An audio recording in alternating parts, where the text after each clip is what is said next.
This case begins on the night of October 14, 2019, when 26-year-old Marissa Hale walked into the Pine Valley Grand Hotel in Colorado. She stepped through the sliding glass doors just before 10 p.m., dressed in a gray hoodie and jeans, with a black duffel bag strapped tightly across her shoulder. The front desk clerk later recalled that she never stood still for more than a moment. Her eyes constantly drifted toward the entrance, the parking lot, and the windows as if she expected someone to follow her inside. No one did. At least not on camera. She had driven nearly 12 hours from Phoenix, Arizona, without telling her job she was leaving or letting her family know she was traveling. Her sudden disappearance would later leave investigators with a trail of disturbing footage and one of the most baffling cases the hotel had ever seen. The clerk checked her in at 9:47 p.m. Marissa requested a room on the 11th floor, room 1134. She insisted on a room without a connecting door. Even the mention of a shared doorway made her visibly anxious. Her fingers tapped nervously on the desk. Her breathing grew shallow. The clerk switched her to a different room, and she nodded quickly before walking toward the elevators. Inside the elevator, the surveillance footage captured every movement. She pressed the button for the 11th floor, then the 9th, then the 7th, then the 6th, then the 3rd. Random floors in no particular pattern. Investigators later believed she was trying to confuse anyone she thought might be following her. Her eyes stayed glued to the elevator doors with a look of quiet dread. When the elevator doors opened, Marissa stepped into the hallway, but she didn't walk straight to her room. She hugged the wall and peeked around the corner like someone expecting danger. She moved in short, careful bursts: listen, pause, move. She whispered to herself, and forensic audio enhancement later picked up part of what she said: "You're not real, you can't be here, you're not real." Then she did something that shook her family when they saw the footage. She walked directly up to a security camera, tapped her chest 3 times, and pointed down the hallway. Her sister Jenna later explained this was a secret childhood signal meaning, "I'm scared. Come find me." At 10:19 p.m., Marissa finally reached room 1134 and slipped inside. She was never seen on camera again. Around 10:45 p.m., a guest staying on the 10th floor called the front desk to complain about loud thumping noises from the room above, Marissa's room. The caller described it as heavy, rhythmic banging and something being dragged. When security checked, the noise had stopped. They knocked, got no response, and assumed a guest had dropped a piece of luggage. The next day, housekeeping knocked repeatedly but heard nothing. At noon, security opened the door. Marissa's belongings were neatly organized on the bed: her ID, phone, wallet, folded clothes, and car keys. The duffel bag she arrived with was emptied and laid flat on the floor. Everything looked untouched. The only strange detail was the window. It was cracked open slightly, letting the cold mountain air drift inside. The 11th floor offered no safe exit and no explanation for why that window was open. Investigators found Marissa's journal under the pillow. The entries grew increasingly frantic during the last week she was seen alive. She wrote about a car that followed her home from work, about someone watching her apartment, about her phone feeling tampered with. One entry mentioned seeing the same man multiple times near her building. Her final entry read, "Room 1134. I'll be safe there. Or maybe this is where it ends." Her family insisted Marissa had no history of paranoia, delusions, or mental instability. But with no other leads, detectives initially leaned toward the possibility of a mental break. Everything changed 3 weeks later when police arrested 39-year-old delivery driver Lyle Carver for attempting to abduct another woman. His car contained rope, gloves, zip ties, and a notebook filled with names, mostly women, along with dates and locations. When investigators dug into his work history, they found he had delivered packages to Marissa's workplace. Coworkers reported seeing a man matching his description lingering near the parking lot several times. One remembered him trying to help Marissa carry her things. The discovery that shook the investigation was this: Carver checked into the Pine Valley Grand Hotel the same night Marissa did. He arrived 2 hours earlier. His room was on the 11th floor, room 1109, just down the hall. Surveillance footage showed him leaving his room at 10:13 p.m., 6 minutes before Marissa entered hers. He remained out of view for 15 minutes.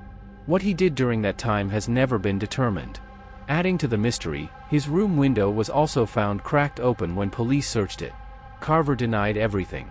Claimed he never spoke to Marissa. Claimed he never saw her at the hotel. And without a body or DNA evidence placing him inside her room, prosecutors couldn't charge him.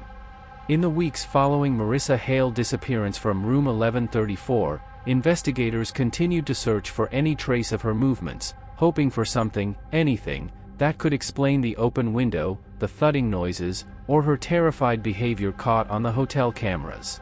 For weeks, nothing surfaced. But as detectives dug deeper, they began to uncover gaps and inconsistencies that suggested Marissa's final night might have been far more complex than anyone imagined.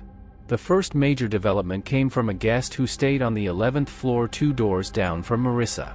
She had originally dismissed some late-night noises as hotel plumbing or heavy footsteps. But after the news of the disappearance spread, she contacted the police with a detail she had been afraid to mention earlier. Around 10:30 that night, shortly after the thumping sounds were reported from the room above, she heard what she described as a woman's voice, urgent, almost pleading. She couldn't make out the words, but the tone was enough to make her sit up in bed. She assumed it was a couple arguing. She didn't know at the time that the room beside her was supposed to be empty. Investigators returned to the hotel to re-examine the digital room records. They discovered something unusual. Room 1128, the room next to the witness, registered a brief electronic door unlock at 10:22 p.m. But according to hotel staff, no one was checked into that room. No key card had been issued for it. The only people with access were housekeeping and management, and both denied being there. Even more disturbing, the lock system showed the door had been opened from the inside. This raised a chilling possibility. Someone might have been using that empty room without permission, and the timestamp placed them active during the critical window of Marissa's disappearance. Based on this new information, detectives canvassed the hotel again.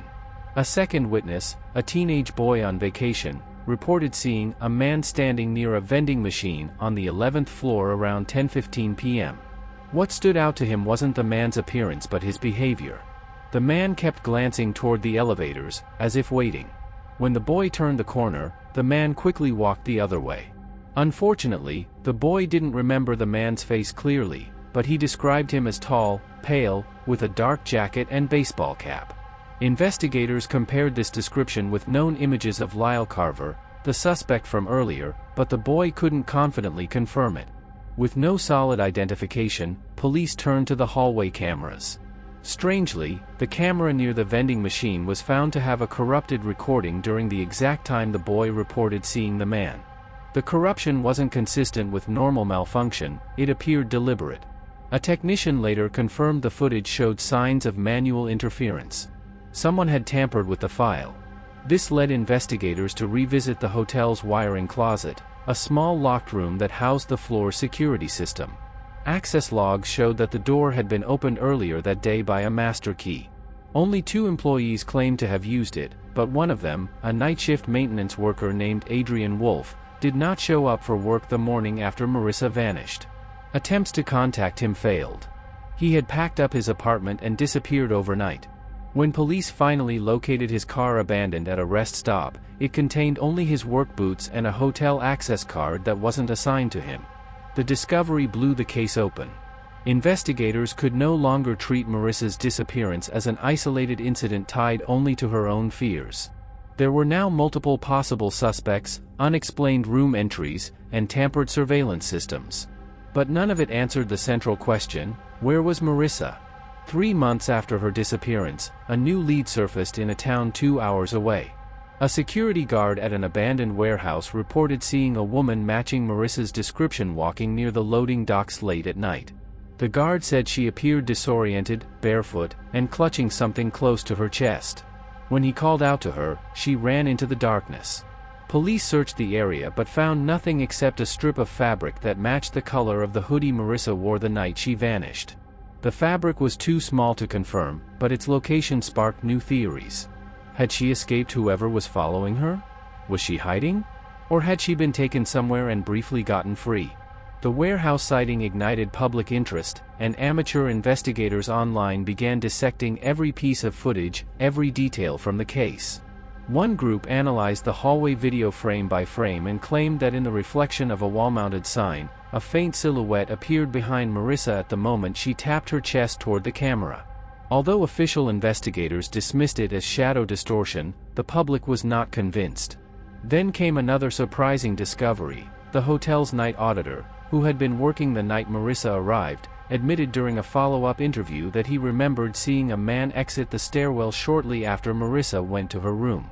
The auditor didn't think much of it at the time, but after reviewing the timeline, he realized the man's appearance lined up exactly with the corrupted camera footage.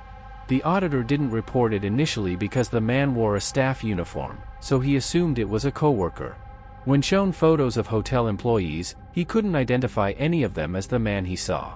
This deepened fears that someone may have impersonated hotel staff to move around unnoticed. Despite the growing list of clues, mysterious room entries, tampered cameras, missing maintenance workers, possible sightings, there was still no evidence of Marissa herself. No confirmed location. No communication. No belongings found outside the hotel. Nothing that tied the pieces together. Yet one question remained at the center of every theory: the window. Why was the window in room 1134 cracked open? And why was the window in Lyle Carver's room, 3 doors down, opened the same way? Investigators tested the possibility of someone entering or exiting through the window. Although the height made it dangerous, it wasn't impossible. The narrow ledges and fire escape structures nearby could be used by someone skilled or desperate. As time went on, the case grew colder. But one recurring detail refused to fade: Marissa's childhood signal to the camera. A quiet, terrified gesture asking her sister to find her. And even now, years later, room 1134 remains a mystery. Guests report strange chills. Housekeepers refuse to clean the room alone. Some claim they hear faint tapping at night, 3 soft taps, just like Marissa's signal. Whether it's imagination, coincidence, or something more, no one knows. But investigators agree on one thing. Whatever happened to Marissa Hale did not end in that room. Someone out there knows the truth. And the case is far from over. Marissa never got to finish her story, but maybe your voice can help complete it. Tell me in the comments what you believe happened that night, and what her final message meant. And if you want more stories like this, make sure you subscribe so you don't miss the next case.